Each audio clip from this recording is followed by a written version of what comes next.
Welcome in, everybody. It's the Craft Beer Republic. Thanks for drinking. Most importantly, thanks for joining. I am Greg, and I am being joined by the crispiest fella on the freshest coast, and that is Flex. What's happening, big fella? Nothing much. Excited to drink today. Oh, dude, you're telling me. Very excited. I haven't had a beer in a hot minute, and I've been doing some classy wine tasting, that kind of shit. You're so fucking classy. I needed some hops in my life, and you gave me the perfect excuse. We'll talk about that in just a second. But before we get into that, follow us on the socials at Craft Beer Republic and at FlexMeABeer _ in between. It's just two of us today. We're making things sexy. Very intimate. Very some candles intimate. lit over here. Yeah. Some Kenny G blasting. How about some sexy sax? What was that, Careless Whisper? Yeah. Best song ever. Best song. Shout out to our top listening city of last week, and hopefully they like some sexy sax. And that's Medford, New Jersey. I think they were around like 2 weeks ago. Yeah, so, let's get it. Yeah, get it, New Jersey. Thanks for listening, and thanks for not being shitty like your beer laws. How about that? I did see a funny post on Instagram the other day, and it said the top 5 most complaining states. And it was the 4 states all around New Jersey because they're right next to New Jersey. And then the last one, I don't know if it was supposed to be funny, but it said Mississippi. I don't know. I don't know. Maybe I lost what the whole post was about, but the New Jersey thing was funny as hell. I do like that. That's pretty good. All right, let's not waste any time. We are drinking the same beer, and I'm very excited for this. Let's take a trip to California with our beverage of choice today.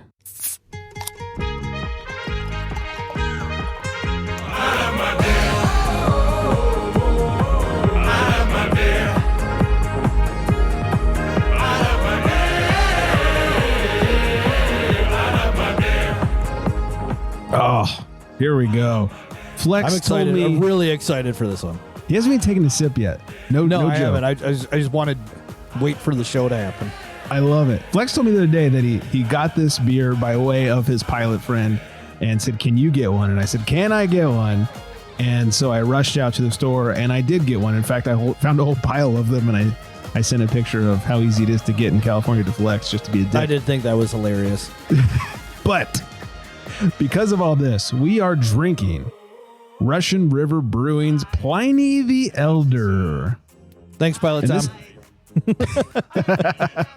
Pilot Tom to ground control. Nailed it. There we go. That's fucking good. We need a song for that. Anyways, this is your first time dipping into a Pliny, right? It is. So, first off, it's like a classic double IPA, right? So pouring this, the color astounded me the most.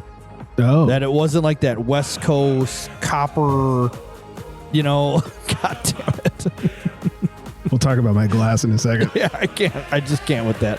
But, it's like a nice golden yellow color, very clean, very see-through like you'd expect from a classic kind of West Coasty, but the color really shocked me.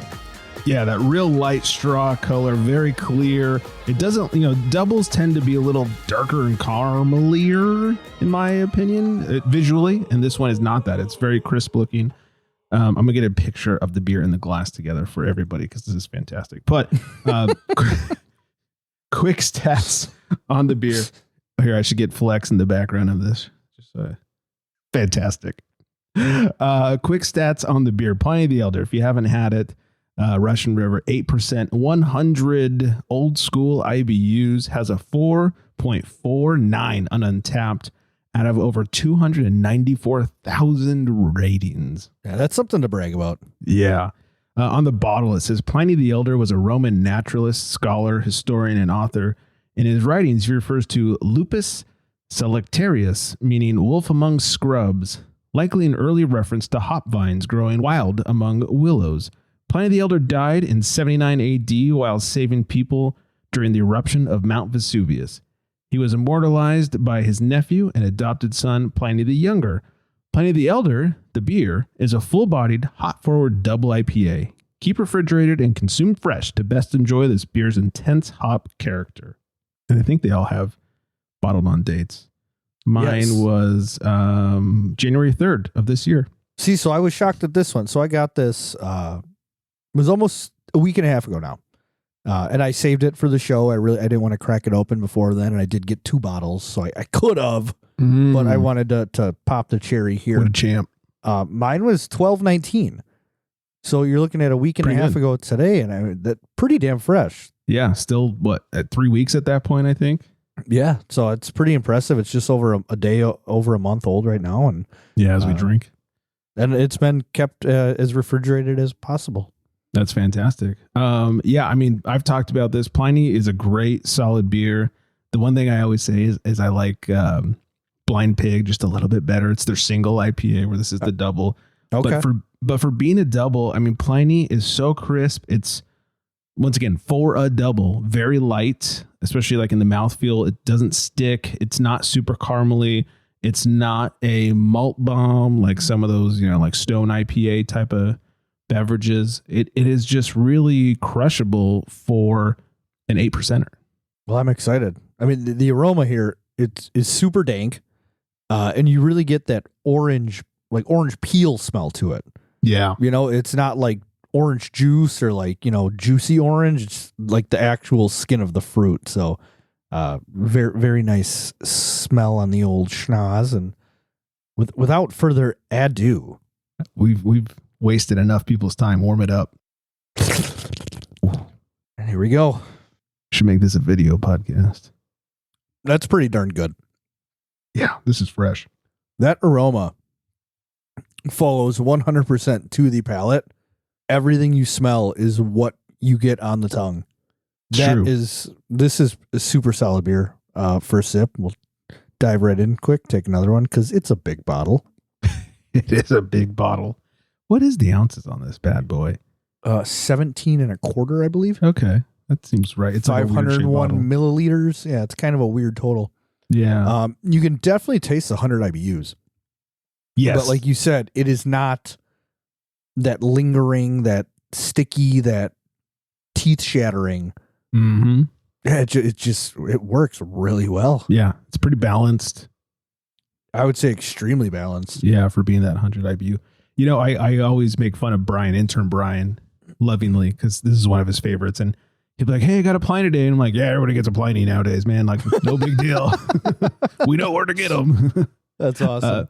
But I'll be like, hey, Blind Pig is so much. And one thing I will definitely stand by is Russian River's sour program is so fucking fantastic. Like, I know you talk a lot about that. I almost grabbed one for the show because underneath the stack of Pliny's was a couple. There was like a sanctification and a supplication and something else. I was like, maybe I should grab a sour. I was like, I'll stick with the Pliny. We'll keep it a hot forward show, but one of these days I'll do another one.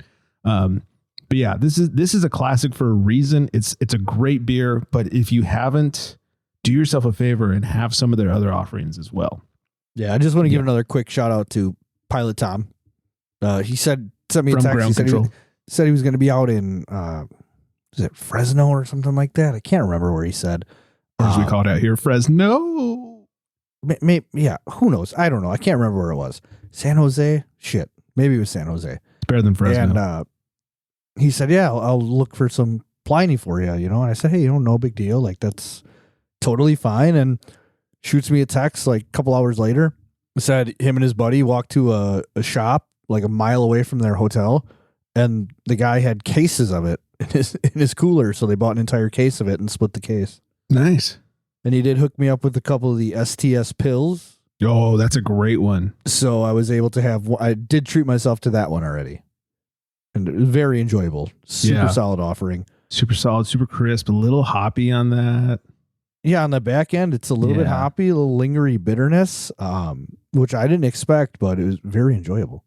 Yeah, I really like the STS pills.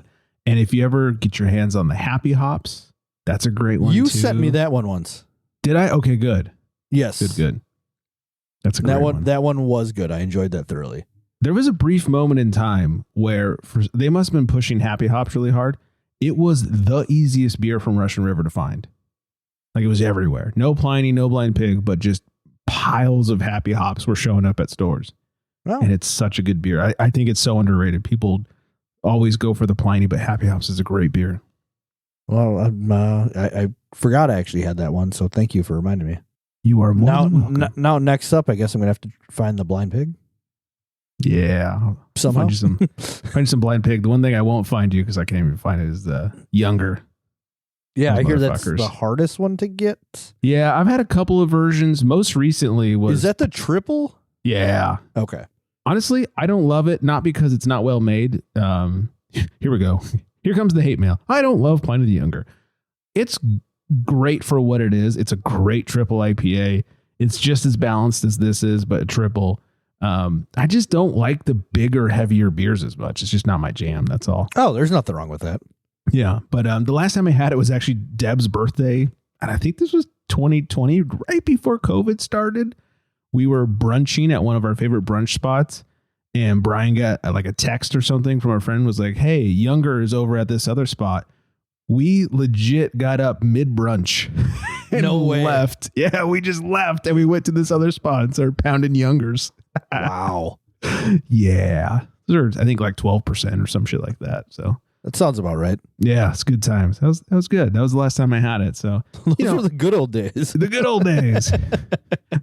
Back when COVID was sort of a thing, but we didn't care yet. Oh, yeah, dear. I guess depending on the month. Yeah, it was like her birthday's in February, so it was February 2020, and Yeah, that was we right. didn't really- Yeah, yeah, it was right. that was the before, so- last time I was really out too. Yeah, Was February. yeah, that Boy, same month. did I tie one on good? Yeah, we did. You know, it's funny. That same month, we went to a Kings game, LA Kings, and got kind of ham-skied down in downtown LA with Nick and Nicole, and that is, I'm pretty sure, where we all picked up COVID because Nick got sick first. We were walking through the Kobe Bryant Memorial, and there's just literally tens of thousands of people were walking through. And Staples Center was ground zero for COVID in the U.S. And so I'm pretty sure Really, that's where I we didn't got know it. that.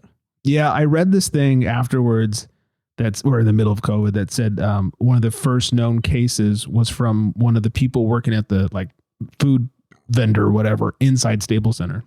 Oh, Yeah. damn Like, you, oh. LA. Right. So I'm sure we picked, because then we got COVID at a Super Bowl party at their house a couple days later. So pretty sure we all got it from being down there in that whole mess, either at the game or at the Kobe Memorial or who knows. But good times. Yeah, the best. Not a COVID show. Well, Yeah. Well, it's maybe a little bit. Yeah. So, anywho, speaking of LA, man, it's been quite the fucking couple of weeks. yeah. You're in LA. You're okay out there? We're Everything's good for you? Yeah, we lost power for a few days, which meant we lost, some fridge items, and it was a pain in the ass to You were work. legit out of power for days. Multiple days. Yeah. Wow. And we are not nearly as bad as both Deb and Brian and Nick and Nicole. They lost theirs when we did, but Deb and Brian took them multiple days longer to get it back. And then the following week, the winds picked up again. And for some reason, they did not shut off ours, but they shut off theirs. It's been a shit show. Whenever a mouse farts, they shut off Deb and Brian's power immediately. And then whenever a mouse farts twice, they shut off ours. We're right Okay. behind them, but they're always first to go and last to come back on. It's so silly. They were nowhere near the fires. We were more in the line of fire than they were, in the sense that one of the ones that popped up was, I think it was called the Franklin fire. If it had kept going, it would have followed the same path as the Woolsey fire from 2018 that we were evacuated from and all that stuff. So Wow, that's so fucking scary. yeah, they snuffed it out pretty quickly. By that night, they had Once the gotten, winds calmed down, right? That was the big problem. well, that was a big problem. The winds were still going at that point, but they kind of got to the point where, like, we've already lost the Palisades. We can't lose anything else. So if anything pops up, we got to fucking pounce and just hammer it down. And even that means we're taking resources from other spots. Got it.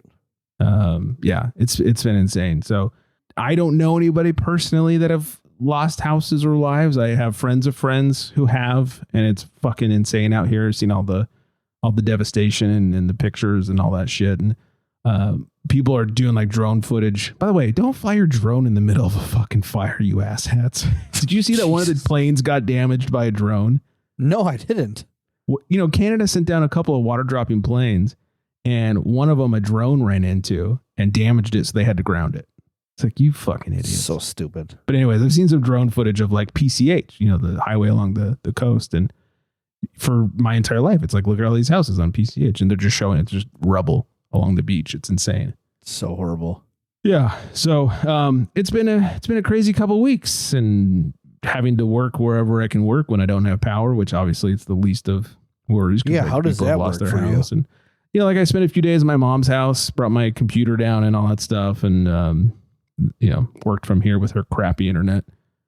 Yeah, we don't have an office. Like my wife, at least they have an office. So she went into the office and worked there, and we slept at home, and we had lanterns like the 1800s.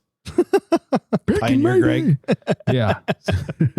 Just walk around my house. There's gold. Gus Chickens. Oh, so good. So, but I did want to mention the fact that Common Space Brewery has launched a We Love LA fire relief beer, just like Sierra Nevada did a few years ago with the Wolves, or not with the Wolves. That was I think the Paradise Fire, where they raised money by everyone brewing the same essential recipe, basically the same recipe, different hops, whatever, and then donating. Common Space has started a similar thing. There's over 100 breweries that have signed on at this point. Obviously, a lot out here. Naughty Pine being one of the locals that have signed on already to do it. So that's fantastic. It's all about it. If you go to their Grams, Common Space's Gram, they got list and list. There's even a couple international breweries that are jumping on. So super, super cool to see that support and all that good stuff. Heck yeah, man. Yeah. And if anybody needs help promoting or wants to collab on a beer that goes to that sort of charity, hit us up. Happy to promote those beers and collab on those beers or anything like that. So anything we can do to help out, because it's really, really shitty. And at this point, they're pretty much out of needing items donated, and they just need money donated to these charities so they can get things distributed to where they need to be. So right. That's the sad part of the show. Let's go back to beer shit. Yeah. How do you bring that up from there?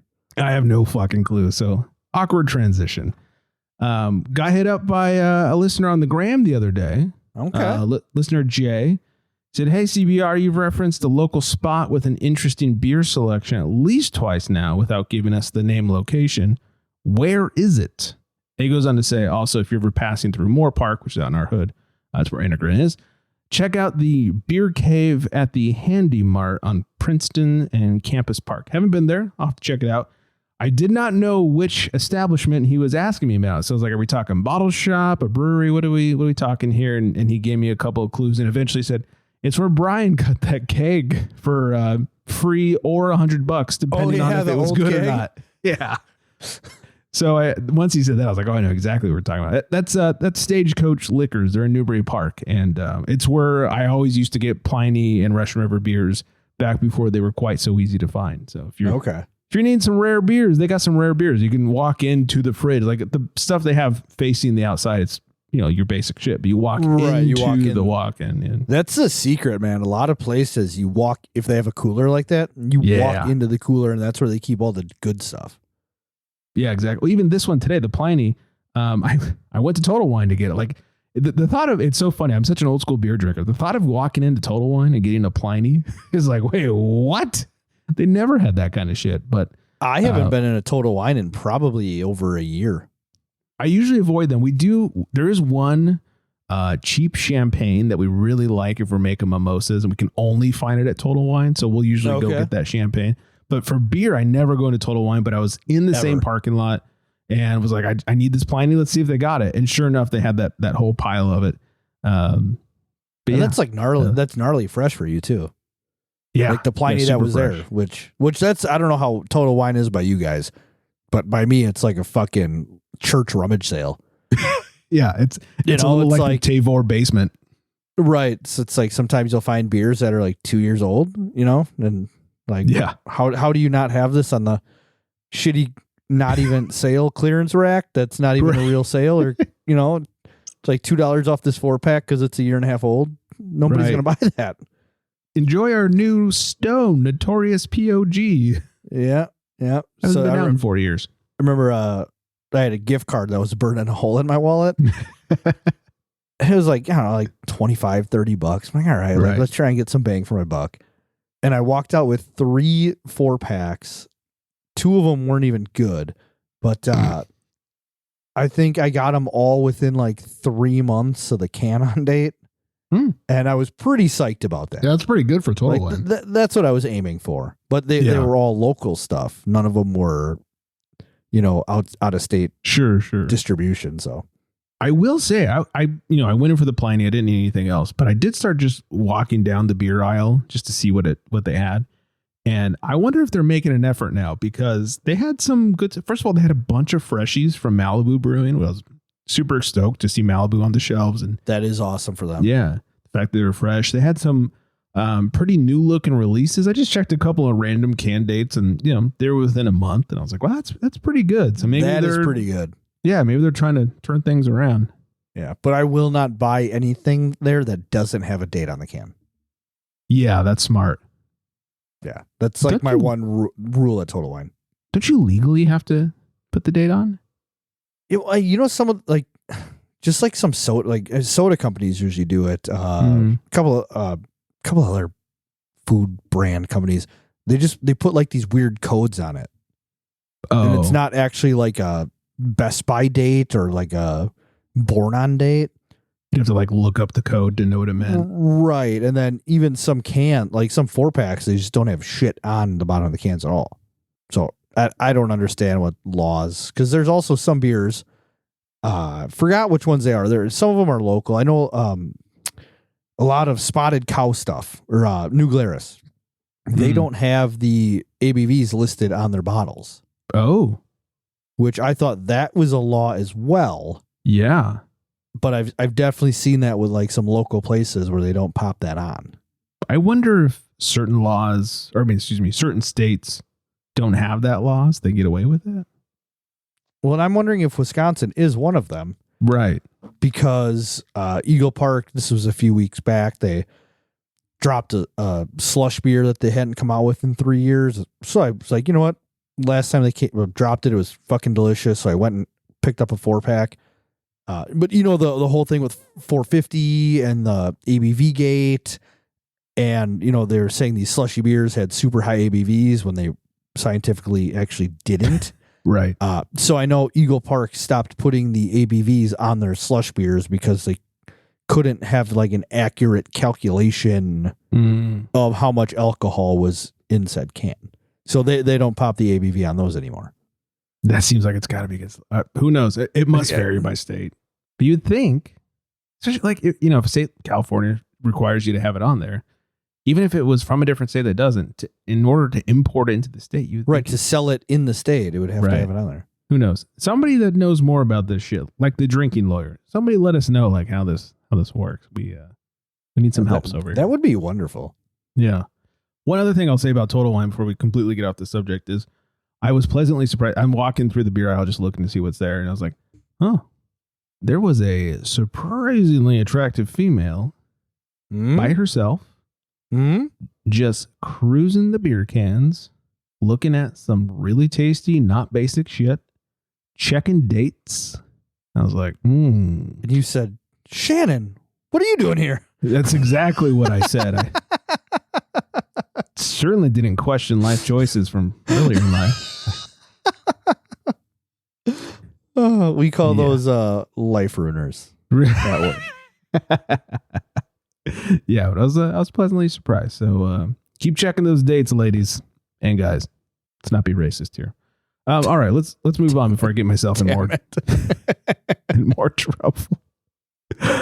Before we get one last story. Before I went to Total Wine, I was at the car wash, and it was just me and the dog waiting for the car to get clean, and some lady walks up. This is so not beer related, but I had to tell somebody. Lady walks up and was like, "Oh, can I say hi?" And I was like, "Yeah, sure." No one's more friendly than Marty, but also no one gives less shits about people than Marty. Okay. He's like, "Yeah, you want to pet me? That's fine, but also like I don't care." He mainly only cares about like his people. Okay. And it's like us, and he loves Nicole to no end. But outside of that, like he's like, whatever. I don't know you, but you can touch me. And she walks up. She kind of like half pets him, does like the whole smell my hand thing. Then she starts talking as him to me. Whoa. Yeah. At first it was just little like, oh, do you smell my doggies on me? Yeah, I've got doggies. And then it goes into like, as him, oh yeah, I smell your dog. And I think she thought he was a girl or something. It was super high pitched.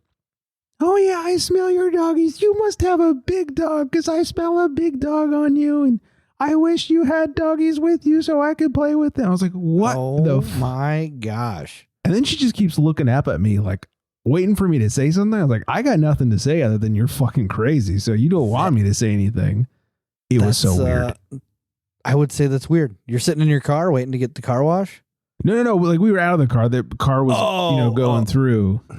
We're waiting for our cars. But yeah, this went on for like a solid 2 minutes of just her talking as my dog, who's, I guess, a girl now all of a sudden. Yeah, and how do you like stop that without being so awkward? I don't know. I mean, we're already in Awkwardsville. There's no getting out of that. But like, she kept looking up at me, waiting for me to respond. And I was just like, yeah. Wait, we want me to join in your fucking weirdness over here? Like, it was the weirdest. It's like the sloppy Joe lady. Hey, lady, you're scaring us. Oh, yeah. Please get away from me and my dog. Yeah. So fucking weird. And at one point, Marty even had enough and like walked away from her and just sat next to me. Well, that's like when we had young, like our kids were babies and you just take them to the grocery store. It's astounding how many old people think it's okay to just touch your children. Yeah. You know, and newsflash, that's not okay. It's kind of fucking weird. It's super fucking weird. And I don't even have kids. Yeah. So I could only imagine you in the situation. I mean, with a dog. And the voice thing was too much. Like we can't talk. We can't hang out. I don't want to have a beer with you, please. No, never. I'll go sober. It's funny. That's how I judge people, by the way. It's like after if you have a beer with them from like 30 seconds to 2 minutes, and you could decide whether or not you would have a beer with this person. Yeah, you're hot, or you're cool, or you have fun stories to tell, or the list goes on. Yeah, or the complete opposite, like negative ways, where it's like, okay, like you introduce yourself douchey, or like you come off as self-absorbed, or just anything like that. It's like, you know what? Or you talk as my dog in a weird voice. Or you talk as somebody's dog in a weird voice. Yes. So weird. No beer for you. Yeah, no. Oh, God, I don't want to see her drunk. That could only get worse. Well, maybe, actually. You know what? You got a point. You got a point. Reminds me of, we were hiking once, and I had Marty on a leash, and some dog comes running up off leash. And it seemed okay. I remember this story. Yeah, but I was like, I'm not taking the chance. So I got in between the dogs immediately. And then from way down the trail, you hear, oh, he's friendly. And then I yell back, I'm not. Jesus. My dog's friendly. His owner's not. Well, you're protective. It's your dog. It's your boy. Put your fucking dog in a leash, ass. Hey, you know what? Or if you're going to have them off a leash, you train them good enough that they stay by your side. Right. I have Marty off leash outside all the time, like when he's peeing and stuff on the front. But the moment he starts to take a step in the wrong direction, I just go, hey, and he comes back. Yeah, my dad was the best with that. Like he was like a dog whisperer. And any dog we've ever had was an off leash dog. Mm-hmm. And they would. That's the goal, right? Right. So they would always be big on chasing squirrels and, any kind of animal. And we lived in like a creekway, wooded area. And he would always take the dog down the path. And anytime a dog came by or anything happened, he'd just give out that fucking whistle, like that loud, no finger in the mouth, like whistle. And that dog in a split second would just trot right back to my dad and stay by his side and not fuck with anybody. Nice. So if you can train your dog like that, yeah, no leash is allowed. Yeah. The hardest part is training him to not give a fuck. Right. That is absolutely true. Yeah. One time Marty got out. We were at Nick and Nicole's house. He got out. We didn't know it. And he is so not one of those run away from home dogs. He knows who feeds him. He loves food way too much to run away. He's just a good boy. But he got out And he followed his nose, and we found him just at the neighbor's house, just sniffing flowers and checking the things out. That's adorable. It was you wanted to be mad because it's like, hey, get the fuck back here. But also it was kind of cute. We had one dog. He didn't go far. Didn't cross the street. We had one dog that slipped out of between the fence in our backyard when I was a kid. Mm-hmm. And we went around for like an hour and a half looking for our fucking dog. We get home. She is sitting on the step at the front door waiting to get back in the house. That was Shannon's old dog. Same thing. Yeah. All the time. It'd get out all the time and just go sit on the front porch. Yeah. Like she fucking knew. Like she knew where it was where good. The food comes from. Right. You got it good here, homie. Hell yeah. No need to run. But alas, not a dog show. Not a dog show. No. Not yet, at least. Get me drunk enough and I'll just talk about Marty nonstop. All right. Let's do a little news before we get up out of here. New Belgium is making a party sports drink. Beer? It's like Gatorade with booze in it. They say whether it's music festivals, outdoor adventures, or a night out, Light Strike makes partying a sport, which I'm surprised they were allowed to put on that bottle. Light Strike senior brand manager Andrew Emberton. Oh, I saw this at Meijer today. Did you? Yeah. Do you guys? Do you even know what a Meijer is? I don't know. No, I know. I just figured it's a store of some sort. It's like a Walmart. Oh, okay. Yeah, and they were in like fucking. You know how like Gatorade, not even Gatorade, it's Powerades or fucking what's that other stupid Logan Paul one? The Prime. Yeah, how they'll come in like plastic wrapped 8-packs. Yes, that's what. That's how this shit comes. Yes. Yeah, it looks like one of those. And I didn't even bother to look at it because I thought it was just some off-brand sports drink. So I'm like, no, I'm not even going to look into this shit. I haven't seen it yet, but now you're going to have to look into it because apparently it's coming in hot. They say it's 5% ABV non-carbonated beverage that will be packaged in resealable 16.9 ounce sports drink bottles available in single flavor 4-packs. Lemon lime and orange mango. Which, do you know why it's 16.9 ounces? Because it's the same as a bottle of water? Yeah, well, yeah, but do you know the significance of that? I do not. It's half a liter. Oh, okay. Just a little fun fact. Yeah. No, I didn't know that. Like, I always think people look at water bottles and they're like 16.9 ounces. That's kind of fucking weird.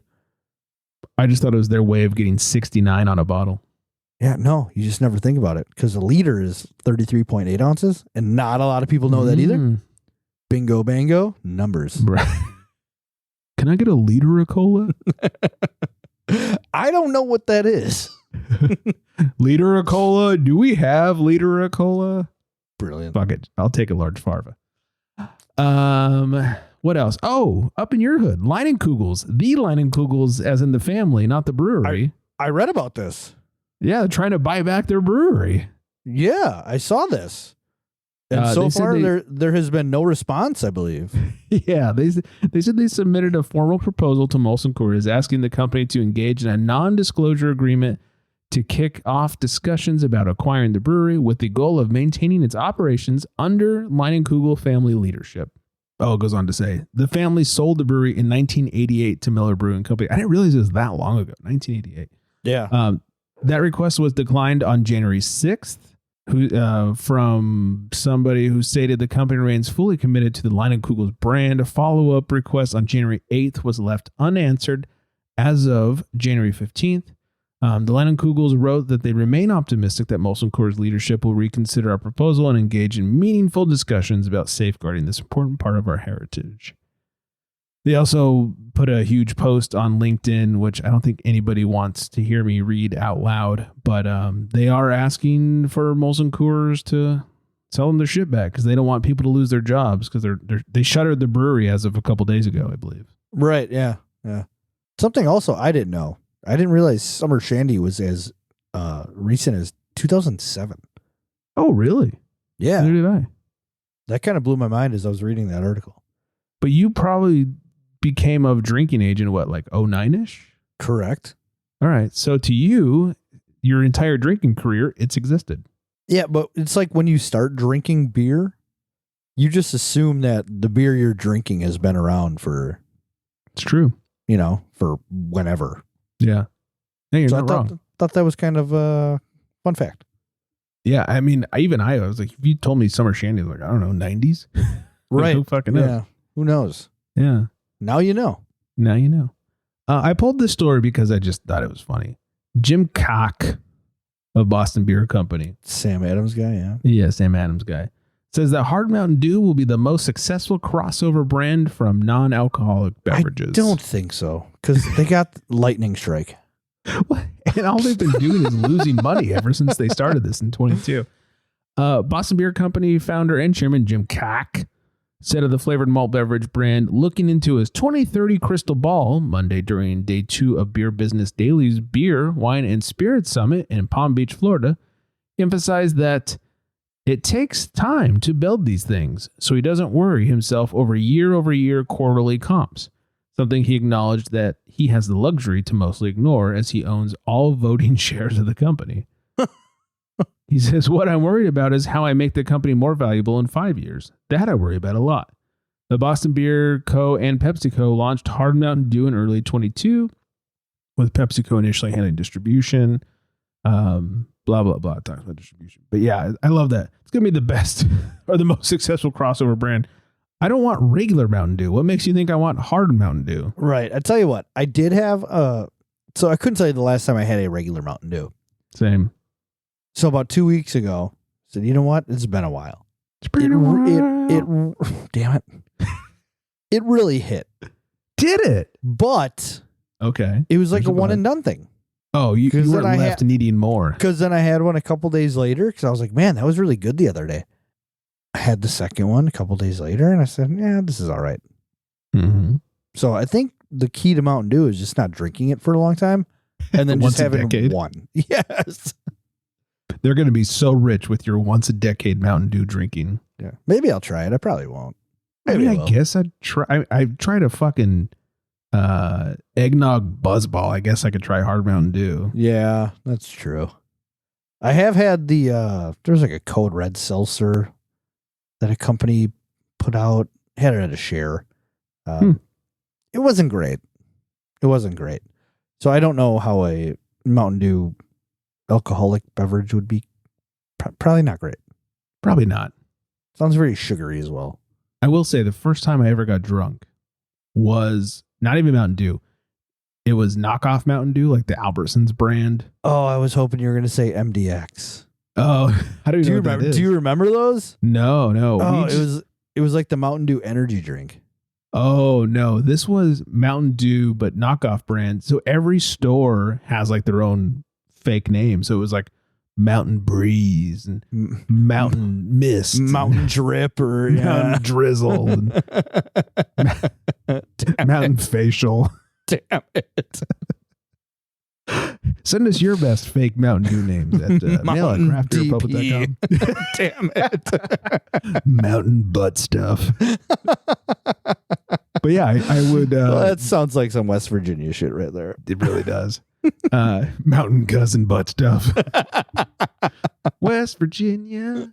Anyways, we would drink half the can and then fill it back up with vodka. And that was the first time I ever got drunk. Oh, that sounds awful. The next day was worse than you think. No, I know how it was. It was so bad. Because we used to so fucking bad. So we used to visit. I had a buddy who went to Butler University, and we used to visit him a couple times each semester because, he went rushing into this frat and he got in this frat. So it was always fun to go down there and hang out with all the guys.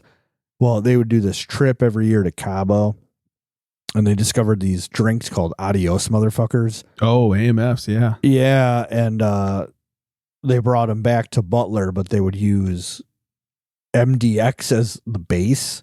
Oh, Jesus. Yeah, and then it was like, like tequila and rum and vodka. It was almost like a Long Island iced tea. Yeah. And they're then basically the same. They would finish blue. It off with green apple Smirnoff. God damn it. Why? Oh, because that's really what makes you throw up. Right. You didn't feel bad enough already. No. Here's some sugary alcohol. I remember being hungover for something like 18 hours. Oof. Went out to lunch. I ate like 3 French fries, went to the bathroom, threw up the 3 French fries. I bet. Took the rest of my food to go. And that was my weekend. That was before you discovered donuts. It was. I mean, donuts as a hangover cure, not right. donuts in general. I really wasn't even eating donuts at that point. Mm-hmm. Now you've learned. Yeah. Stupid young flex. Idiot. We'll end it with this one. Scott sent me an article. I'm not going to read the whole thing, but apparently in Philly, did you know most restaurants are BYOB? No, I didn't even think that would be legal. I wouldn't think so either. But apparently most restaurants in Philly are BYOB. Some have corkage fees, some don't. But instead of having to deal with their shitty alcohol selection, you can bring your own. I wonder how legit this is. It comes from explore.com. The article is the unexpected alcohol rule tourists need to know before dining out in Philadelphia. So you could pack some wabs. Yeah. And it might be okay to just crack them open at a restaurant. Yeah. I mean, at the end, they give the usual, like, hey, check with your restaurant first to make sure it's okay bullshit. But, right. But yeah. Kind of makes you wonder if that law is elsewhere. Yes, that is true. You know what I'm saying? Hey, Shred, can you confirm this for us? Yeah, he's a little bit out of Philly.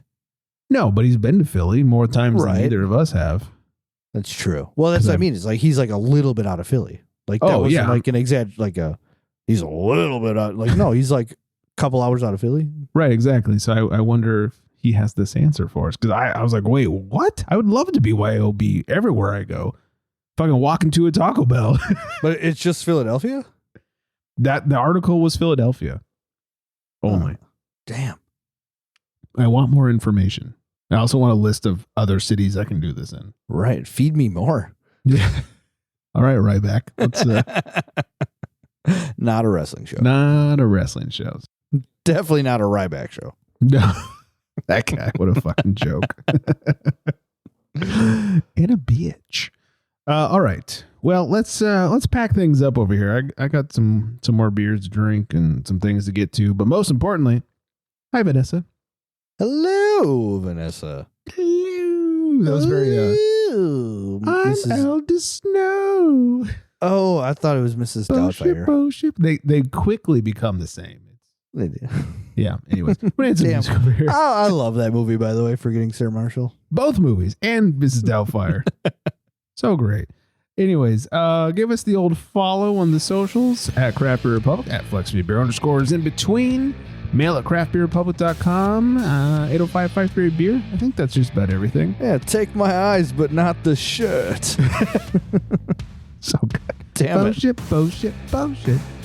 I hope everyone out there is staying very well hydrated. And on that note, good night, everybody.